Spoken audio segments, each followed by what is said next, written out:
How about boys? We are back with the right fits, and I'm gonna do my part two on essentially just our foreign policy right now. Um, our foreign policy right now, we're in war. We all know we love war. Americans love war. We don't want to spend our money on people at home. So when I say this, I mean Congress, right? Congress and our the bureaucrats, right? They don't want to help Hawaiians who had all their houses burned down and everything. Who do they want to help, right? They want to give money to Ukraine, which one of the I think it was one of the ambassadors to Ukraine goes, Ukraine makes Mexico look not corrupt. And if you know the the obvious corruption in Mexico is incredible. So if Ukraine is making Mexico look not corrupt, you know how much of those billions of dollars that we're sending over there are not actually going to that war, which isn't a bad thing necessarily that it's not going to the war, because the war is crazy. We shouldn't be fighting Russia, which we are fighting Russia. We're just using there are special forces over there, I should say. The military hasn't banned people from going over there. Yes, we haven't sent troops, but if a special force dude goes, hey, I'm just gonna go over there and start killing Russians, the U.S. government isn't gonna stop them. And we do have special forces there. France has admitted special forces, I think, and maybe Germany or the UK, I'm pretty sure. So it's a NATO war. It's a NATO war that we're using Ukraine as a proxy. Russia will win. There's no doubt about that. It's either Russia wins or we go into nuclear war, which the American people won't stand for that. So essentially Russia or Ukraine is on its last legs of funding, which I should say, when we give these billions and billions of dollars to Ukraine, it doesn't actually go to Ukraine. Obviously, yes, some of the money does actually go to Ukraine, and they get weapons. Usually, what happens is the money goes to our contractors, right? We give them our old weapons for however much, and then we make new weapons with the money that was supposed to go to Ukraine. Of course, weapons doesn't just win a war, right? You need people to work those weapons, right? You got to train people on those weapons, and right now there's just not enough time. And Russia is, Russia, the West made a huge bet. The West made the bet that our economy, right? The U.S., Canada, Australia, and Western Europe, they made the bet that their economies were essentially stronger than the rest of the world. That was their bet. And so that's why they put all the sanctions on Russia. And they go, oh, we're going to destroy you. Oh, and you know, we blew up their Nord Stream 2 pipeline with Germany, because that's where Germany gets all their gas. And obviously, heating homes has increased crazy in Germany, which I'm sure they love. So thank the CIA for that. You know, we did blow up that pipeline. It doesn't make sense why Russia would blow up their own pipeline. I know you'll hear that on the news, but ignore that. That's ignorance and propaganda from our government. And so the West made the bet that our economies were better than the rest of the world, and that if we put all these restrictions on them, that their economy would crumble, and hopefully they would throw out Putin as their leader. I don't know why. The next leader, whoever comes into power in Russia, we don't know who it could be. It could be a person crazier than Putin. So, and they have control of nukes. Putin is very, you could say what you want about him, but he's very steady, level-minded, right? He's not up and down, up and, you know, he's very level-minded. He's not about to just shoot nukes for fun, you know what I mean? So, oddly enough, I prefer Putin to have nukes than almost any other world leader. And you could see with Tucker Carlson, his interview, how much more maybe professional and in control, it seems. He is, compared to maybe our president, Joe Biden, who really can't complete sentences. And so the West made that bet that our economy's stronger than the rest of the world. Well, guess what? We're not anymore. We used to be. We used to do this all the time, right? Stranglehold with sanctions. That's what we used to do all the time. Stranglehold with sanctions. And it didn't work. Our economies are not that good anymore. And you know what? We told Russia, we go, well, I mean, because the petrodollar, right? Everybody's got their money in U.S. dollars. So other countries have money in U.S. dollars. So the U.S. goes to Russia and says, well, we're just actually going to steal your money and give it to Ukraine to fight you. Okay?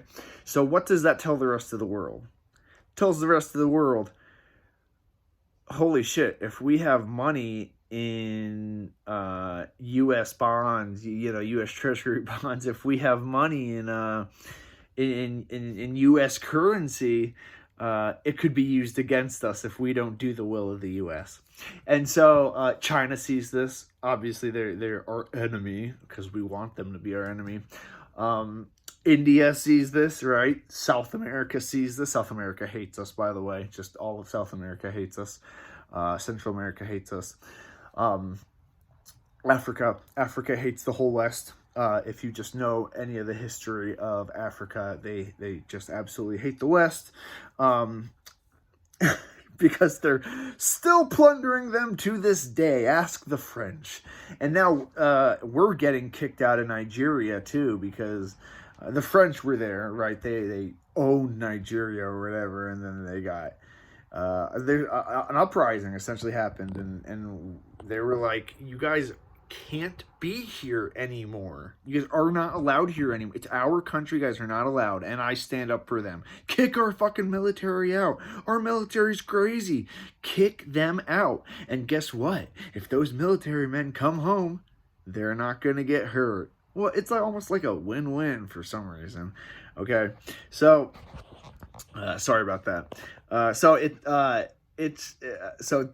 Essentially the rest of the world's economies won. I don't know if you know what the BRICS countries are: Brazil, China, India. BRICS, Brazil, Russia, China, India, and I think Saudi Arabia is the S. They might have joined, or South Africa. That's what it was, South Africa. Okay, so what they want to do is make their own currency instead of our currency, the petrodollar under U.S. currency. They're done with that because they realize what the U.S. and the West will do.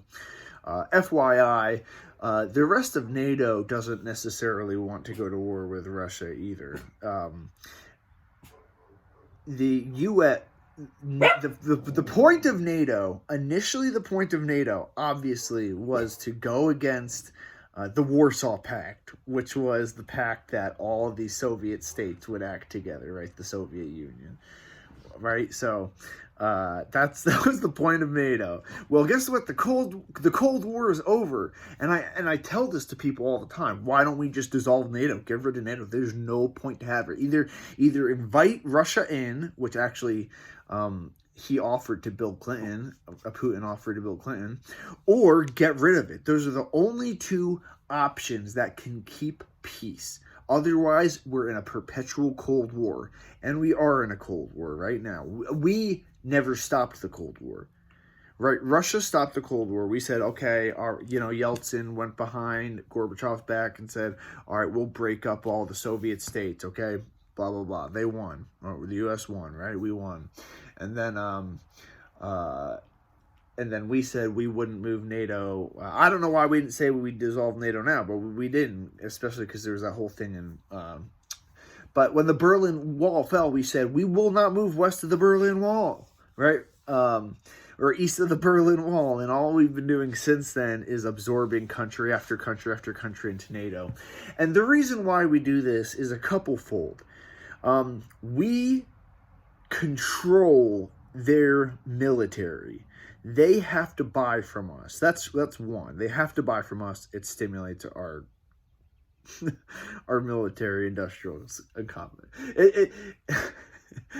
It stimulates us making weapons of death. Okay, that's great, right? Better economy, right? Um, Gosh, what was I even talking about? Why we want other countries to join NATO. So not only do they have to buy from us, and actually Trump talked about this. Why don't they pay their fair share? And the reason why they don't pay their fair share is because we control their military. Part of being in NATO, right, is that we get to choose when you have to go to war. We get to choose when you have to do this or that. That's why NATO exists. And now we're pushing up. We tried to get fucking forget her name. Oh my gosh, the Deputy Secretary of State, who's really the war person in Ukraine. I forget her name. She's a crazy woman, but she just tries to get us into wars all over. So many people do. Our government loves war, right? So now this brings us to the real question, because essentially, unless we go to nuclear war or put troops on the ground, which American people will not stand for that, right? We are not going to Russia, okay? We will not go to Russia. American troops will not go to Russia. Our government knows we are not going to Russia, okay? This is, the Germans learned this, Napoleon learned this, right? You can't, if we couldn't win in Vietnam or Afghanistan, you think we're going to win a war in Russia? And plus, Afghanistan and Vietnam don't have missiles that can hit U.S. targets in the U.S. Russia has 1 million of them, okay? Russia's a real army.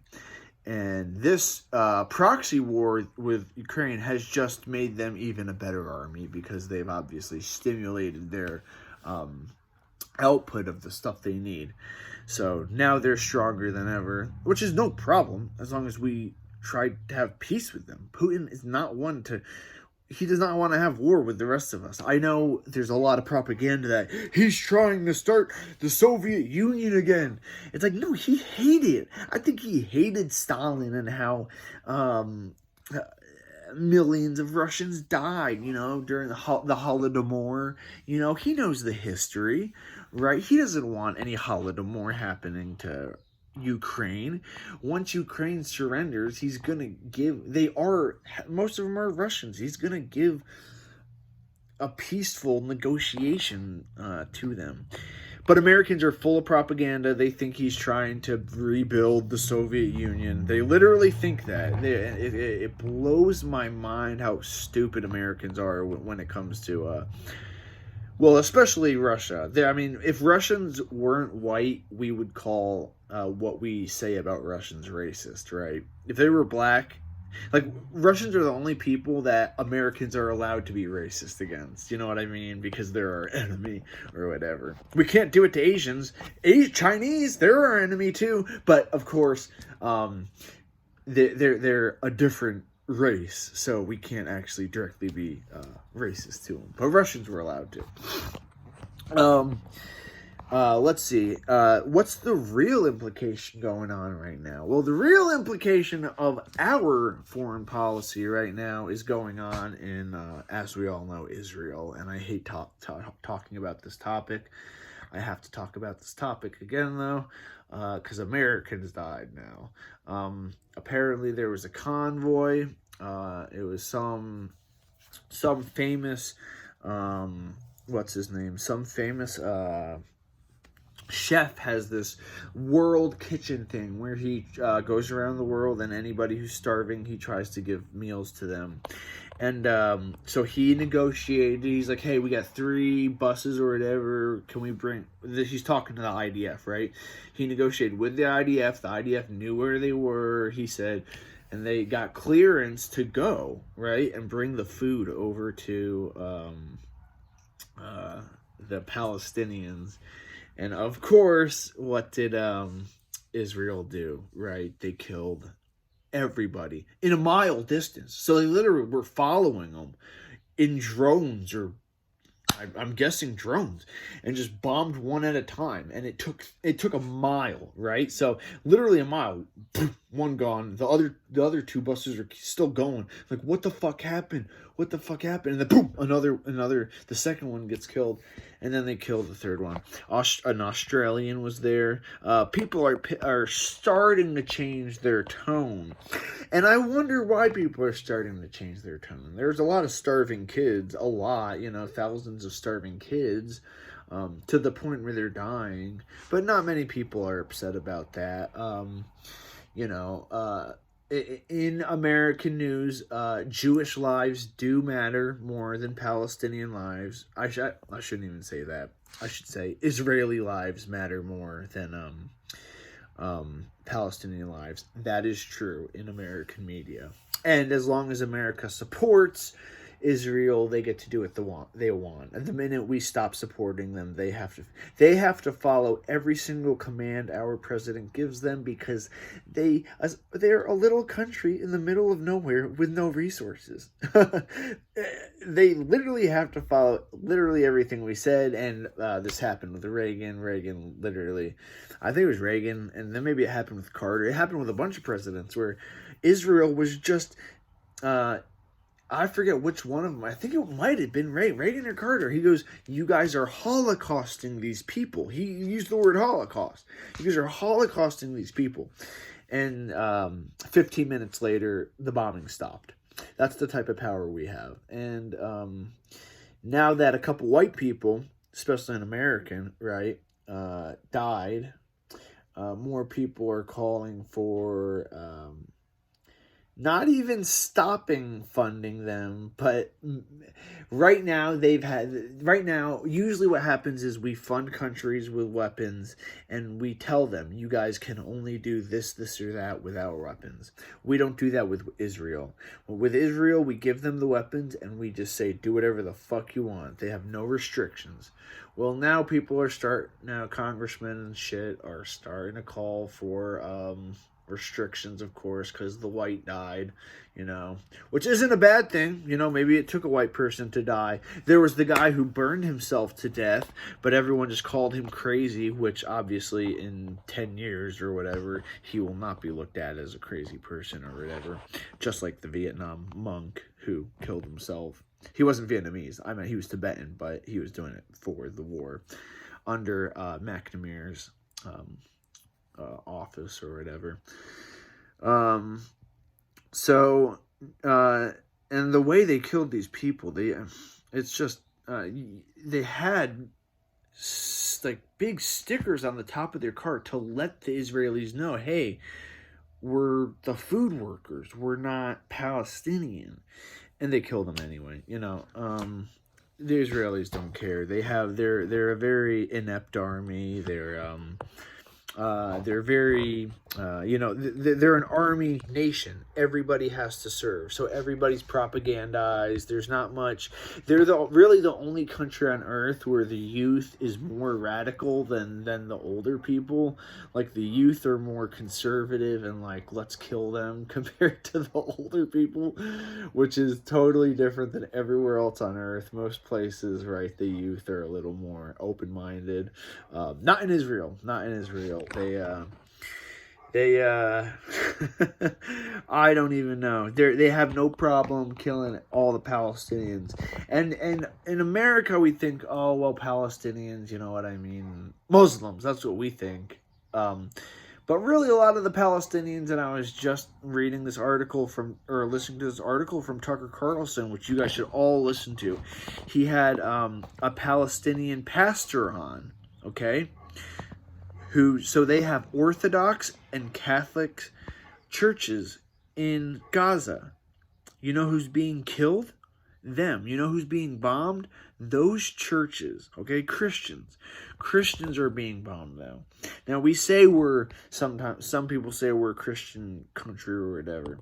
But I'm not religious. I don't believe in a God, but I am a cultural Christian. I grew up in the church.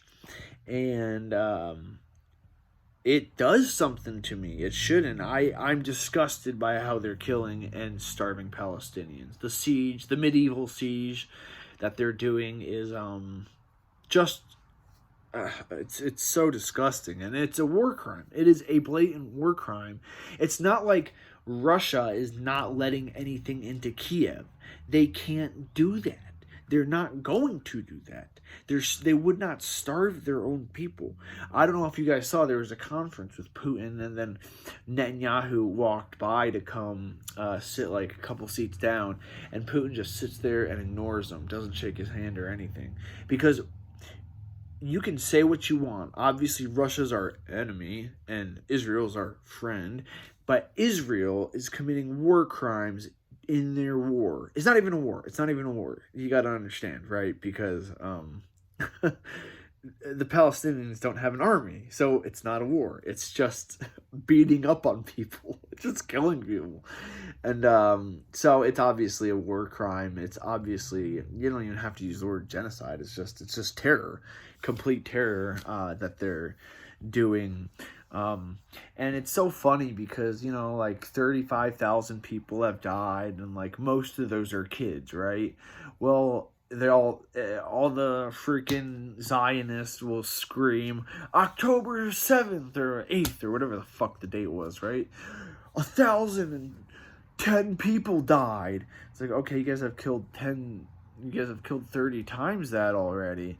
And Israel, right, when they attack, they kill about 90% civilians at least, you know. You can never trust the Israelis on their numbers because they just lie about everything. But, and I'm not talking Jews, I'm talking Israelis, the Israelis government. They lie about everything. The spokesman, they lie about everything about this war, okay? You can't trust a word they say. Go to alternative media if you want to get, like, real facts. So, right, Putin is not doing... Right, he's fighting a real war against another country with a real army. This is not what's happening in Israel. And Israel is real. They're pulling out of southern Gaza because they're realizing, oh, we're losing the war. Our infantry suck dick. That's actually what they're realizing.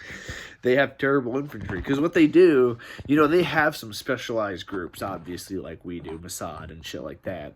But most of them are just people who turn 18, do their 2 years of service, and are done. They're just volunteers. So really, these are just kids who have no idea what the fuck they're doing. And that's why they've been killing, you know, that's why they've killed more of their own hostages than gotten them back. Because they're just a childish army, you know, they're not trained right.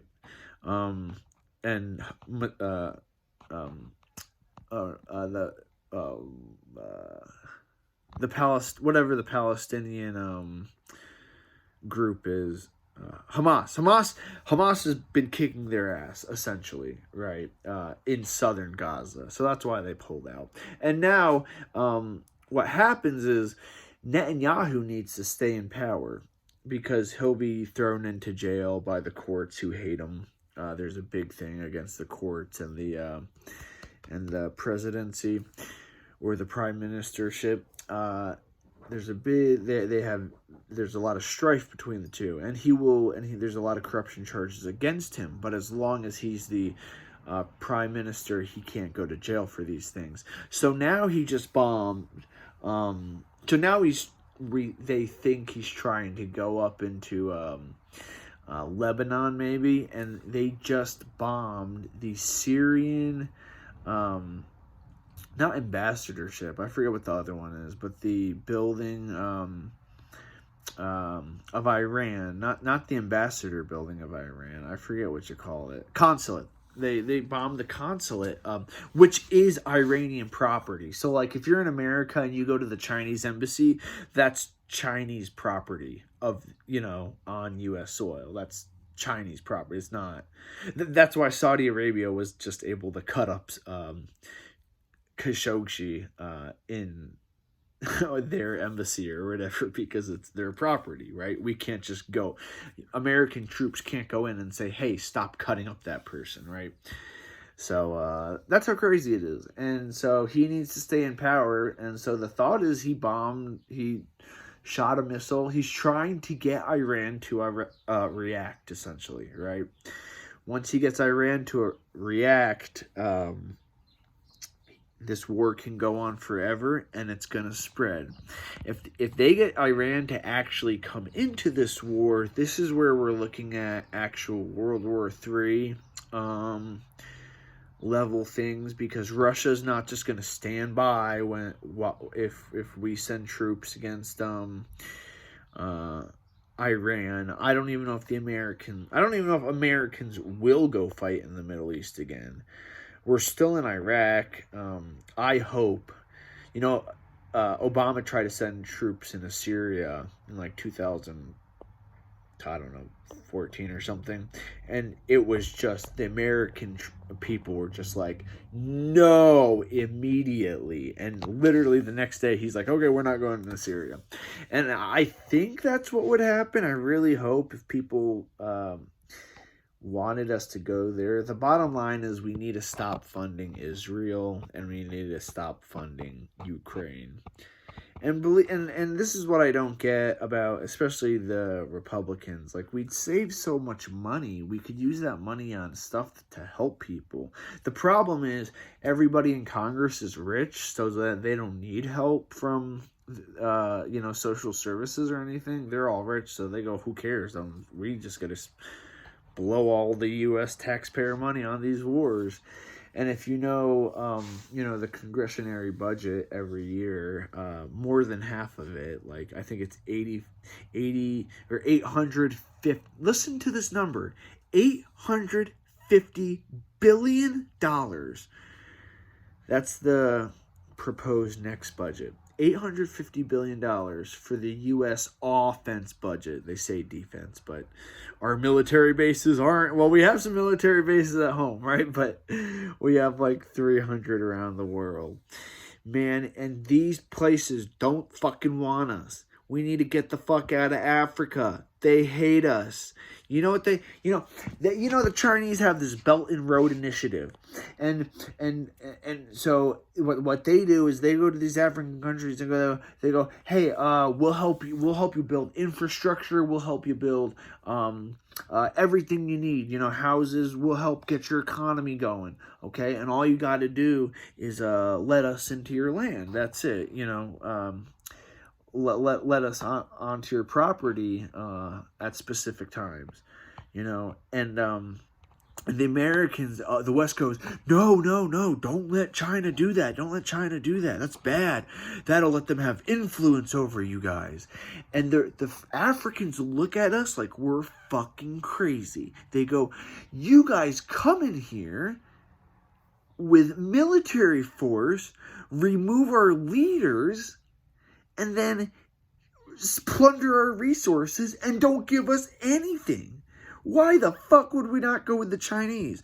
The Africans should go with the Chinese.